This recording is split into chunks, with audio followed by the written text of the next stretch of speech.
Hello, everyone, and welcome to another edition of Sports Speak here on a Friday in mid-October. I'm Eddie Kalegi. And I'm Tim Moore. Lot to get to today. I was only here for part of the show last week. I missed Zoe's light incident, but glad to be here for the full show today. We've got a lot to talk about. Baseball playoffs, NBA Finals could be wrapped up tonight. Football, we've got COVID issues. We've got Tom Brady having an awful game against the Bears and forgetting what down it is.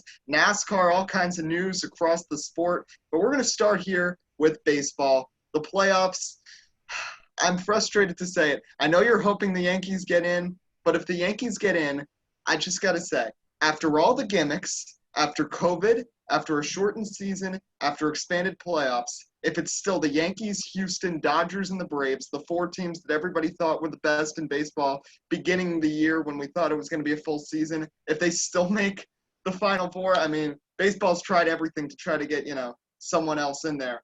But I want to start off with the Houston Astros because we know people are still going to be critical of this team. But the cheating is over. They brought in Dusty Baker. And after going 29-31 in the regular season, they're going to be the first team ever below 500 to make the AL Championship Series and will face either the Yankees or the Rays. George Springer has looked excellent. So is Correa. Altuve is still struggling, but Correa and Springer are really carrying them despite all the pitching injuries. They've had all these young guys come up, and they're pitching so well in the rotation. What have you seen from the Astros so far, and do you think they can carry things forwards and maybe make a run at the World Series? Yeah, the thing I've seen, Eddie, from the Astros so far, to be honest, has been an incredible offense. And let's be utterly honest when we look at this team. We knew going into this season it wasn't going to be the offense that was going to be the issue. It was the adaptation of how their pitching looks without Garrett Cole.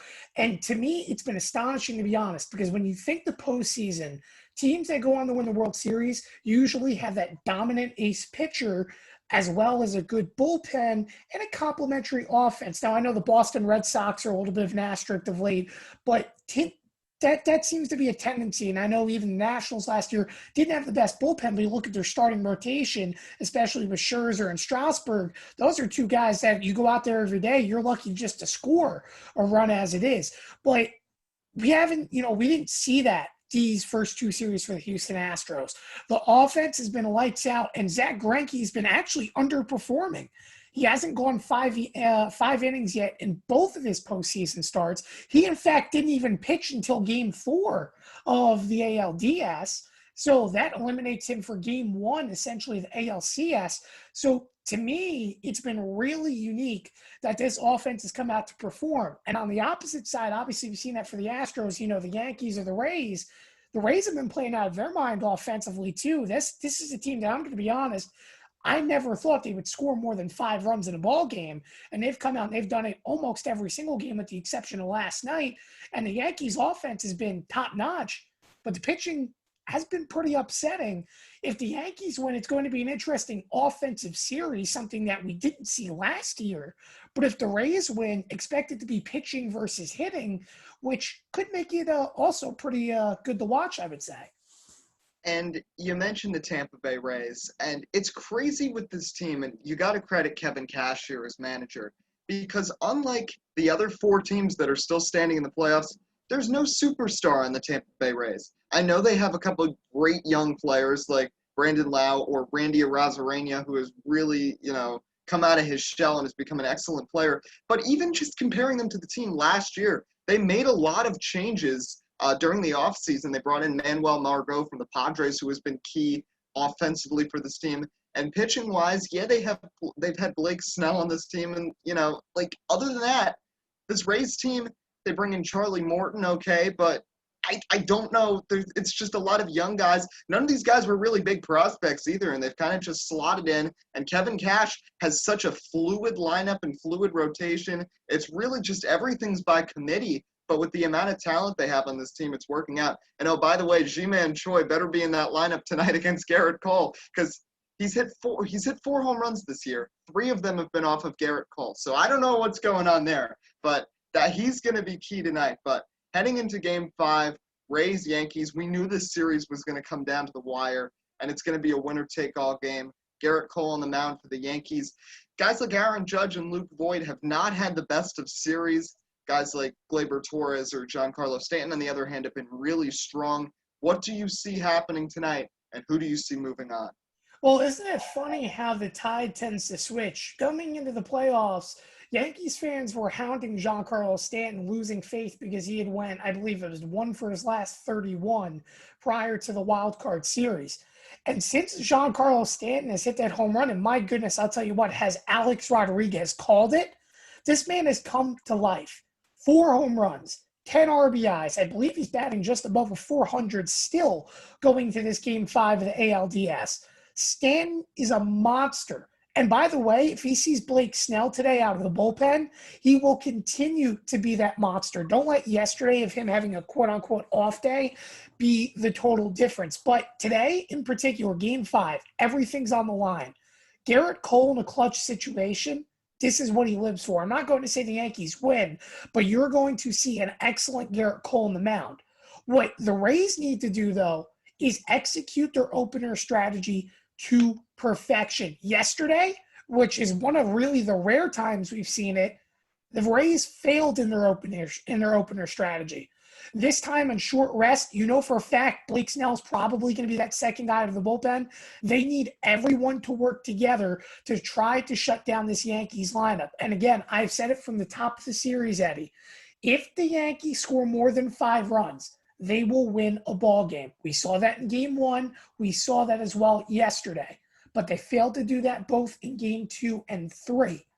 So if the Yankees can control, score runs, and by the way, work pitch counts, especially what they did against Blake Snell in Game 1, they will come home victorious. But I'm going to say this. As a Yankees fan, I would love to see them win. But with everything that's gone wrong this year, the Yankees fans aren't talking about, let's not forget that this pitching rotation simply isn't perfect because of all the injuries that have gone on at the start of this year. That doesn't mean this Yankees team will never win a World Series, but now, may still not be the time. But it's going to be a game down to the wire. Expect G-Man Choi to probably pimp 2 home runs because, literally, I've never seen a hitter Garrett Cole scared to face, and that is the one. I think he has a big game today for Tampa, and I expect it to be a 1-run ball game all the way to the end. Yeah, and you mentioned their chances in the World Series. Well, frankly, from the beginning, I said the Atlanta Braves were going to win the World Series this year. And so far in the postseason, they have 4 shutouts in 5 games. Other than Max Fried, there's no other real established pitchers here after they lost Soroka in that game early in the season against the Mets when he tore his Achilles. Sean Newcomb has been iffy this year. Mike Foltynewicz, they decided to just DFA him a week into the season and send him away after he was 3rd in the Cy Young voting 2 years ago. But anyway, Anderson has been great for them as a youngster, has 2 6-inning shutouts already in this postseason, one against Cincinnati, one against the Marlins. Now, I know they've played the Reds and the Marlins, but these were both teams that came in red hot into the playoffs, especially offensively, and then the Braves pitching staff just shut them down. And heading in now to the NLCS, the Braves are going to be facing off with the Dodgers. Now, the Dodgers, on the other hand, once again cruised against the Padres. And if you recall what we said about a month ago, was that we expected the Padres to get through that first elimination round and then get crushed by the Dodgers. And that happened. Some of the games were close, and I know Cody Bellinger had to rob that homer from Tatis, but nonetheless, the Dodgers swept the Padres. We've got 2 teams coming in who have not lost a game yet in this postseason. Something's got to give. What do you see happening in this series? I still would love to say the Dodgers are going to walk away with this and head to the World Series simply because that team has played out of their mind all year long, and this system really does fit them. But it goes back to the 2017 me, to be honest, when I saw the first coming of the Braves, in which this was a brand new team introduced to the playoffs versus the young and brand new New York Yankees. I still would love to see a Braves-Yankees World Series. Now, obviously, I had mentioned already, the Yankees, it's going to be hard for them. But this Braves team, if they continue to pitch to bats like they have these first 2 rounds, this team is going to be unstoppable. They have the depth in the bullpen. They have the starting rotation. All that matters is, can they get the big hits when it matters? And guys like Freddie Freeman, who, by the way, was a big expectation on my part for an NL MVP stint. He's had a pretty good year. You look at other guys too. I mean, it's going to be a matter of how your role players play. And, for example, I want to say it like this, Ozzy Albies, for example. What does he do? I'm having a brain fart from him. Ozuna, obviously, he's in Yeah. left. Acuna is in center. There we go. I'm trying to remember who's out there. Acuna, obviously, he's going to be the superstar that gets pitched around, but there you go. You look at on the left side, those are your role players and mixed around. And Dansby Swanson, if I'm not mistaken, has had a pretty good year as well with the bat. Mm-hmm. So you need to really hit effectively to give yourself a chance against a good Dodgers team. Clayton Kershaw, he has a tendency to choke. I hope they see him game one if you're a Braves fan. But otherwise, they need to be consistent. And I to be honest, Eddie, I think this may be the only series that goes 7 games in the entirety of the playoffs. Yeah, I think this is going to be a tight series when you think just about, first off, don't underestimate the Dodgers. They've got 2 of the 5 best players in baseball, and Bellinger and Betts out there, who were both really good in the series against the Padres. Will Smith also is the catcher. I mean, he had, 4 hits in Game 3? He's going to be key. My thing with them is still, Dave Roberts is still saying bullpen by committee. He always makes weird decisions in the playoffs when it comes to the bullpen and brings in like 6 pitchers in 2 innings, With the 3 batter minimum, though, you can't really do that anymore. But anyway, I question some of his managerial decisions sometimes in the playoffs. But at this point, the amount of experience he's had with Dodger teams, I mean, this is his 5th year with the Dodgers. All 5 years they've made it to at least the NLCS. So, pardon me. No, my bad. Last year they did not. 4 out of 5 years they've made it to the NLCS. So he's got an opportunity now to finally cement this team as a great team.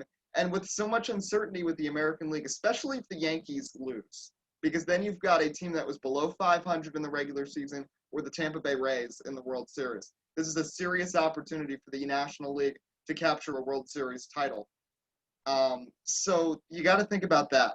On the other end for the Braves, I think someone who's going to be really important in this series is Nick Markakis, who splits right field with Adam Duvall. And Markakis, if you remember at the beginning of the year, he was not even going to play. He was one of the first ones to opt out of the season. Then he talked to Freddie Freeman, who actually had COVID back in June and actually got pretty sick from it.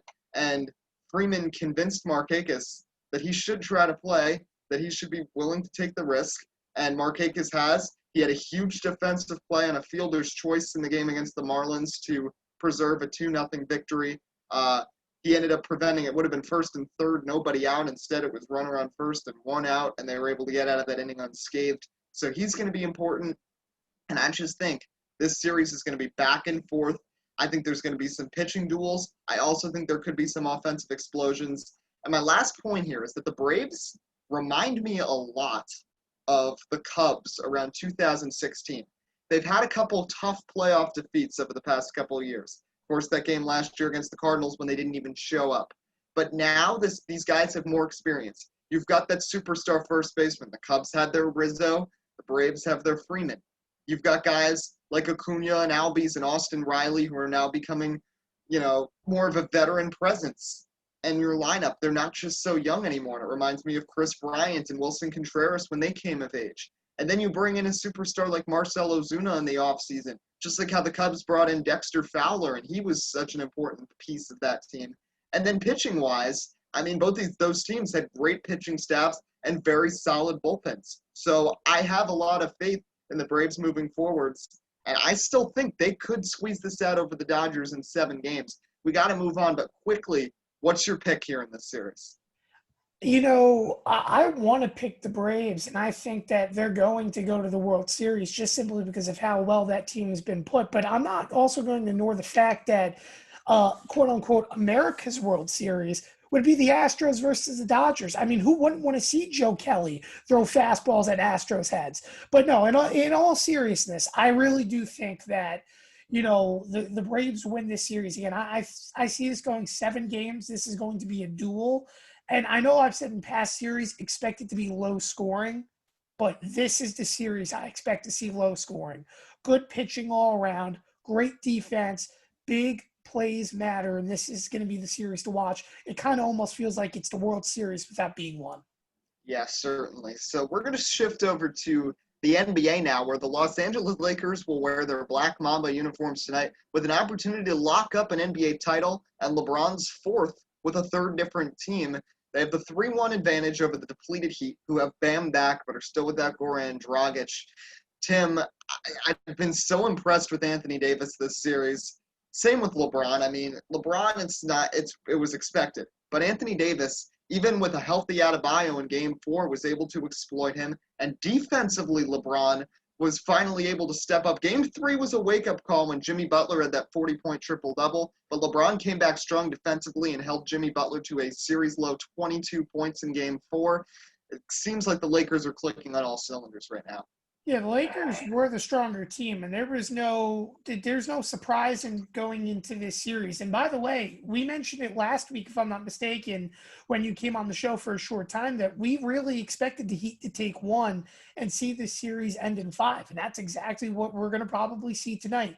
There's Kobe uniforms out. The Lakers, they're actually going to be playing with more than a purpose, because with those uniforms on, you do not want to lose, especially with an opportunity to win a championship. And I'm going to be honest, the Lakers, I still personally said it before the bubble even began, Eddie. This is going to be a team that's going to win a championship. They want to do it for Kobe. Anthony Davis, he has stepped up to the occasion. At first, I didn't think he was going to be finals MVP, but now I'm definitely convinced of it. He has played out of his mind. He has been the superstar that everyone has known him to be back when he was with New Orleans, and he is playing an excellent NBA Finals for the first time and the only time, for the record, in his career. LeBron, this is the usual stuff. Even when LeBron has lost in the Finals, he has still played successful despite even the series back in Miami when he had all the cramps and such against San Antonio. But LeBron's going to do what LeBron wants. LeBron needs this championship more than anything as well, because I think this takes away the critics a little bit of the fact that LeBron needs, 2 or 3 others to get it done. Don't get me wrong, he had AD. But at the same time, that depth of the Lakers team wasn't that superior and still isn't, very similar to last year. And I think that it proves that LeBron can make any team good if he hasn't already proven that with Cleveland. And this team played together as a unit. Not saying Miami hasn't, but Miami's had to go through some hurdles. And I'm going to say this. I think Miami comes back firing again on all cylinders next year. I think we will see them again. I know we said that on the NFL side about the Atlanta Falcons at one point, but I believe that you will see the Miami Heat again at one point stronger than ever. But right now, being beat up, they just don't have a chance. Yeah, and it's kind of unfortunate for the Heat, but it all caught up to them after a while. I mean, they came in as the 5 seed. They swept the Pacers, who, by the way, had the higher seed over them. Then they knock out Giannis. Then they had a hard-fought series with Boston. And then eventually here against the Lakers, the injuries just caught up to them. And Jimmy Butler's a great player, but really not enough at this point. I agree. I think the Lakers close it out tonight. It's going to be a big deal if they can win in the Black Mamba uniforms in honor of Kobe. But to brush off on this NBA season, I mean, if it ends tonight, it will have been about 2.5 months of the NBA bubble. And, I mean, we got to give credit where credit is due here. And I feel like, first off, I don't want to forget about hockey either, because they did a great job too, especially since they had to worry about 2 cities and were able to keep things clean even when they had teams from Toronto, when they had the Islanders and the Lightning head over to Edmonton. But regardless, both those sports were able to plan ahead with the bubble, and this will lead into the NFL discussion because I'm not happy with their planning. But they were able to plan well. They've had no COVID issues, and the NBA was able to have a reasonable playoffs and a fair finals, and the Lakers have truly earned this if they can close this out. Yeah, I would say they've truly earned it. I mean, this is, I really think, the first time in history, might I add to this as well, that the WNBA season ended before the NBA season. I know the WNBA used to have a different schedule far back when, but to me, this is the first time I can ever recall this. And, it's a marathon. This year was a marathon. Sports in general, especially if you started when the NBA did, just like the NHL did, was a marathon. But give both a lot of credit. I'll tell you what, if you were able to survive this long and still come out with a champion, no matter what sport you're in, survive COVID cases, survive everything, you earned it. And this is a year where, there's so much mystery, so much anxiety. And we're still seeing it now in the NFL, might I add, in particular. But give the NBA a lot of credit. There's been a lot of controversial stuff over the years. There's been a lot of, especially with the stuff with China, might I add, if you remember last year, where there's been a lot of, critical decision making that the NBA has taken some big critiques on. They hit this on the mark this year. They did a very good job. In the NHL, same thing as well with their past critiques. They did a very good job keeping their players safe. And I think this is going to be a protocol, by the way, Eddie, that if COVID continues at its pace, continues moving forward to keep athletes safe. And I think they did a great job making the right decisions this year, and not having any issues going through their major championships is a huge evidence and proof to that, to say the least. Yeah, and you mentioned next season, and I don't know what to expect. They say a vaccine is coming soon, but even if a vaccine comes very soon, there's going to be hesitation from people to take it. There's the people who still think it's a hoax that aren't going to want to take it. And then there's also just, the common citizen who might not trust a rushed vaccine from the FDA and, might hesitate and let the test monkeys go in first. I can compare it to my school. Last week, we started remote learning. Not everybody is going in right away because they kind of just want to let the situation, go through. And maybe they actually had a good decision, because we actually had a positive test of a staff member a couple days ago. But yeah, so I think that's something similar. And while Adam Silver has repeatedly said that they want fans in arenas and start the year in January, I'd rather start the year in January than worry about having fans in arenas. I wouldn't want to wait all these extra months just so they can have the fans in. Of course, they want the triumphant return, but you really just got to weigh things. I have to move on to NASCAR, but right before that, I just got a notification with the Yankees lineup, and I kind of want your take here. So, no Gary Sanchez, no Clint Frazier in Game 5. They've got Brett Gardner batting 8th and Higashioka catcher batting 9th. Do you like those moves? I like Higgy batting 9th. I think it's been an obvious. He's been a big, crucial player in this series. But,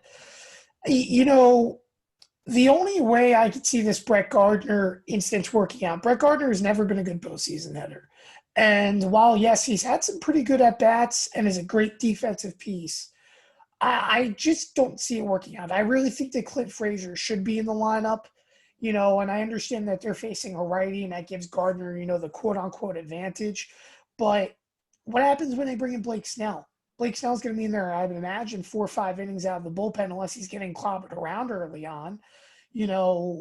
What happens then? You're going to keep him in on a lefty-lefty matchup. You're going to hope that you have a lead that big.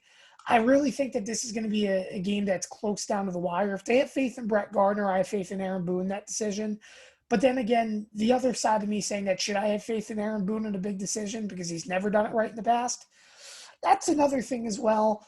But you know what? Whatever happens, happens. If that's what Cashman and Boone believes the right decision, go for it. But in my opinion, I'd be playing Clint Frazier and left to start the game. So let's move on to NASCAR, and Talladega caused a lot of drama at the end. First of all, as expected, there were tons of wrecks.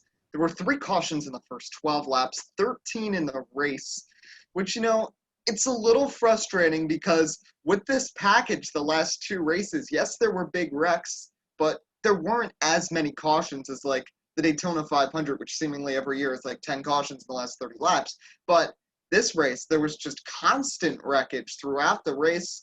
That's why we saw people like Timmy Hill up in the top 5 with 3 laps left. But of course, the thing that everybody is talking about is NASCAR's decision to let Denny Hamlin's win stand. So let me just take everybody through this. Final lap, entering turn 3, William Byron is battling up front. There's contact made with DiBenedetto. Hamlin goes below the yellow line, all 4 tires clearly below, goes from 5th to 1st. He's clear, he holds on, and behind Chase Elliott and Chris Buescher, a little thing, but Hamlin crosses the line as the winner. Matt DiBenedetto gets penalized for forcing Byron below the yellow line. Chase Elliott gets penalized for going below the yellow line. Then they reverse that. Then they penalize Chris Buescher. So that's what is that? 4 official NASCAR decisions in like an hour, and none of them involved Denny Hamlin, who blatantly went below the yellow line. Now, you can have your own opinion on that, but my opinion right here is strong. The yellow line has caused so many issues in important NASCAR finishes in the last 12 years, going all the way back to Regan Smith at Talladega years ago, and thinking about Justin Haley in the Xfinity Series, the Johnny Sauter thing last year in trucks. This is the 3rd time in the last 3 years that we've had a major yellow line incident on a plate track in one of the 3 major NASCAR series. And I know they put that in. It was kind of a rushed decision as a safety precaution after Dale Earnhardt's death, but I still don't see how that's, preventing that many wrecks. People are not going all the way down to the inside wall to drive down the backstretch if they get rid of the yellow line. Like, come on. I know, and the last lap is always going to be chaotic. I just don't see a point to have the yellow line because clearly it's tough to judge. I'm not blaming them for this call necessarily because I know that decision is so difficult to make and weighing, was he avoiding a wreck? Was he just going down there to advance his position? But at this point, I think they need to make a change. Yeah, and I'll tell you what, you must have been watching the end of the race very, I guess you can say attentively, just as much as I was. And I agreed with Dale Jr. and both Dale Jarrett when they made those points. I think the double yellow line, it needs to go. And again, not saying that,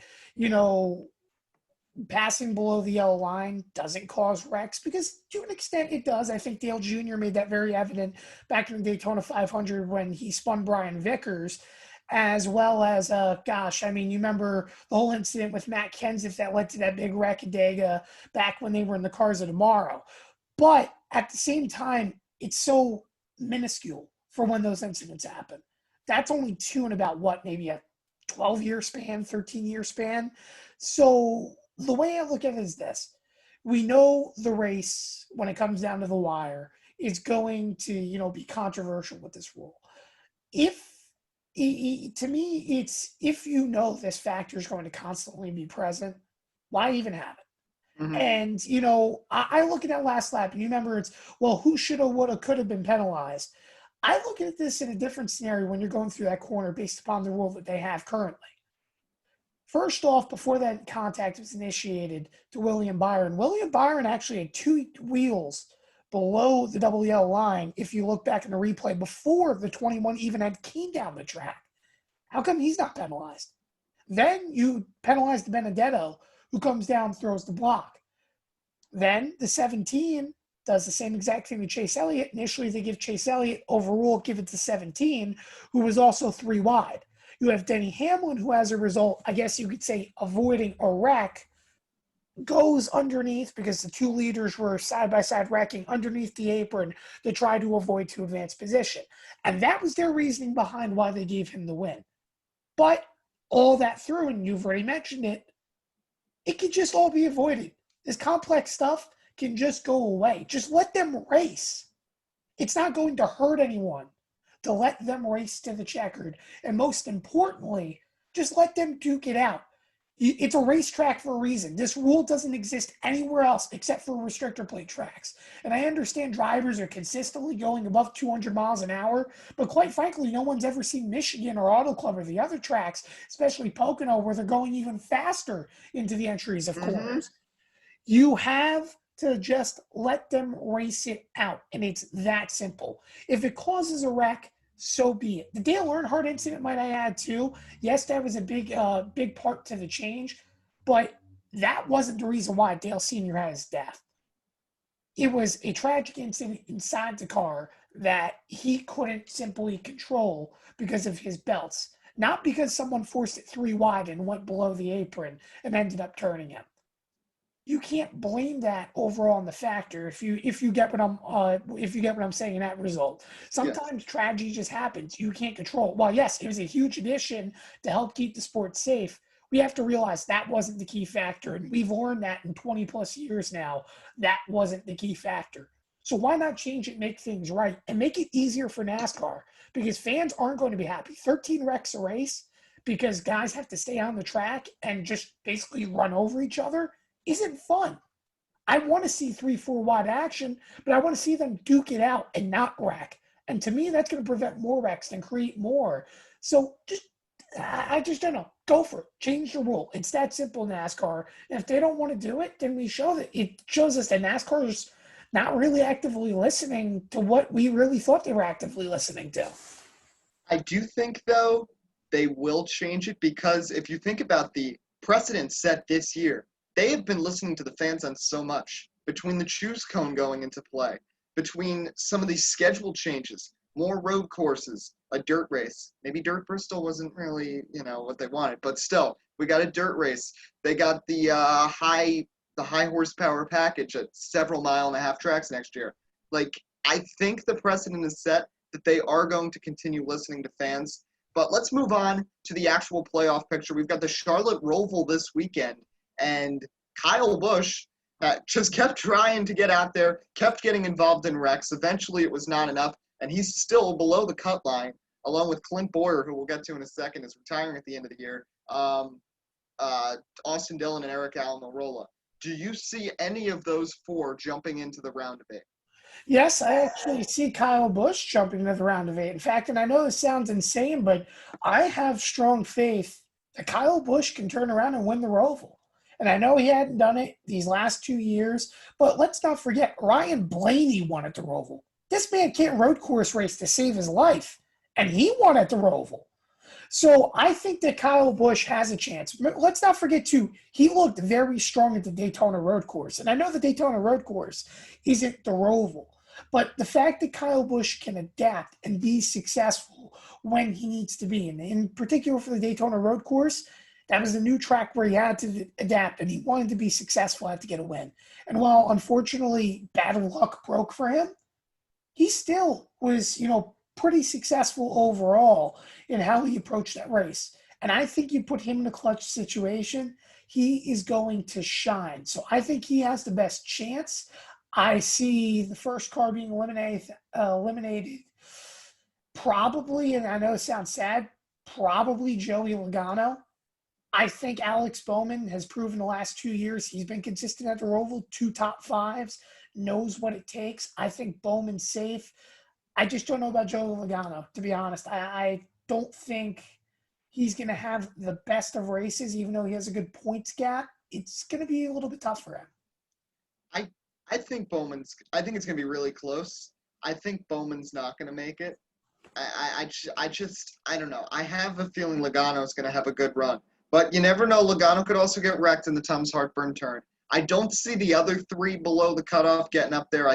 I do see Kyle Busch moving on, though. I don't think Kyle Busch is going to win, though. I think he's going to finish second. But I think either Chase Elliott or Truex is going to victory lane. They have easily been the 2 best road course drivers since 2018. Elliott, the winner at the Roval last season. I think one of them gets to victory lane. Truex is especially due. He's been so consistent, but just hasn't been able to get to victory lane in quite a while. Last thing on NASCAR before we get to our NFL picks. A lot of news this week with the silly season. 4 things. Alex Bowman taking over the 48. Justin Marks' new team, and Suarez is his driver. DiBenedetto getting renewed at Penske, and Clint Boyer retiring at the end of the year. Which one of these moves is most surprising to you? To be honest, I think it's Bowman to the 48. Now, I'm not saying that because I'm an Alex Bowman fan, but, we've been hinted at all year long that, Bowman wasn't going to be the guy going to the 48. It was going to be some other driver coming in like a Kyle Larson, maybe a Clint Boyer, and, taking the opportunity. But yet, Hendrick trolled us all. He said before the playoffs, to be exact, that the driver that's replacing the 48 is in this playoffs. And he toyed with us all year long for Alex Bowman to be in the 48. Me, personally, I'm an Alex Bowman 88 fan. I am always going to be an Alex Bowman fan, but I just don't know if I can just withstand Alex Bowman being in an LI machine 36 races a year. Because he is arguably, other than Chase Elliott, has had some of the most creative schemes on Hendrick. Both Byron and Johnson have really lacked, but it makes it really intriguing now to see if the 88 number gets retained, I think. That's why I think it's the most intriguing story. I mean, Boyer, let's be honest, we kind of all expected he was going to go to the booth if it wasn't landing a ride at Hendrick or, coming back to Stuart Haas. You look at the other stuff with Daniel Suarez. I mean, that's not really news. We knew he wasn't really going to go anywhere. And I'm still excited to see what happens. I know Bubba Wallace, we know where he's going. But I'm excited to see, first off, what that team name's officially going to be. And also, who's a part of that crew and what that car looks like going into next year. But, the Bowman stuff is big, and it really sets up for now who's going to be that guy coming in. Because, Eddie, if I'm being honest, when we talked about it, a month ago, I thought Eric Jones had a great opportunity, as well as Bubba Wallace. Bubba Wallace, now you scratch him out, I guess it's only down to two people, Kyle Larson and Eric Jones. And I want to say Larson, but the way it's been all swayed this year, it'd probably be Eric Jones because Hendrick, he's been a troll this year. I'll tell you what, it's been very impressive. And the whole thing too, I don't know if you saw this a few days ago, that Kyle Larson had a meeting with the president of Chevy again. Trolling us again. Maybe Larson, maybe he's not even going to drive for Chevy. There's still a lot of openings. We don't know what's going to happen in the 32, in the 37. Still a lot of changes to see. But I do want to mention one more thing. Let's also not forget that Denny Hamlin's a free agent. I have no idea where I missed that, but he's a free agent at the end of the year. Obviously, you assume he's going back to Gibbs. But what happens if he doesn't go back to Gibbs? That will also create some pandemonium as well. Yeah. I don't think he's going to leave Gibbs at this point, but we'll see. Moving on right now, NFL. Before we get into our picks, there's been a lot of COVID concerns. Patriots have had some problems. Cam Newton, Stephon Gilmore, they moved the game to Monday. The Titans game postponed last week. Now they moved their game against the Bills to Tuesday. They're getting positive tests on and off. We've talked about it already that the NFL really didn't prepare that well for the season and kind of just expected that it would have all dissolved by the time the season started, or just because they're the NFL, they'll be fine. Regardless, there's been some issues. Where do you see this going for the NFL? Yeah, I see COVID continuing to be a big factor. And if I'm going to be honest, the NFL didn't have a plan. They really didn't. And they should have learned from MLB's mistakes, but yet didn't. And I think now the Jets getting a positive COVID test is going to lead to some more mayhem. And I really think this NFL season, I don't want to say is in jeopardy, but how they approach this season is in jeopardy. I think that they're going to need to take a stop, regather, and come up with a bubble plan for there to be success throughout the rest of this year, because you're just going to need to keep on canceling weeks. And what happens with these TV deals, you keep on postponing the playoffs further and further. That's not going to happen in the NFL. There's a big issue with these contracts as it is. They need to come to a plan now. Otherwise, Roger Goodell is pretty much in deep trouble. So let's get into our weekly picks. I'll start things off. Somehow I'm still 11-1 through 4 weeks. I don't know how that's possible, but my 3 picks here goes. First one, I got the Rams over the Redskins. Not the Redskins, the Washington football team. I knew it was going to happen at some point. It would happen. Yes, okay. The Rams over the Washington football team. I think this is pretty self-explanatory. Dwayne Haskins getting moved from starter to third string. This team is kind of just on the fringe of things after their early win against the Eagles. Kind of fooled us all because they've been awful since then. I have faith in the Rams taking that one. Second one, I'm really hard on the NFC East this week. As much as I like the Eagles, I don't see them beating the Steelers. Pittsburgh's defense has just been so strong this year. They are going to suffocate Carson Wentz, and they're going to shut down the run game. So at that point, I don't see how the Eagles actually score. And with all the injuries to their offensive line and their receiving core, it's just not possible. And last game, Giants and Cowboys. I got Dak and the Cowboys bouncing back after that tough loss at home to Cleveland and taking down the Giants.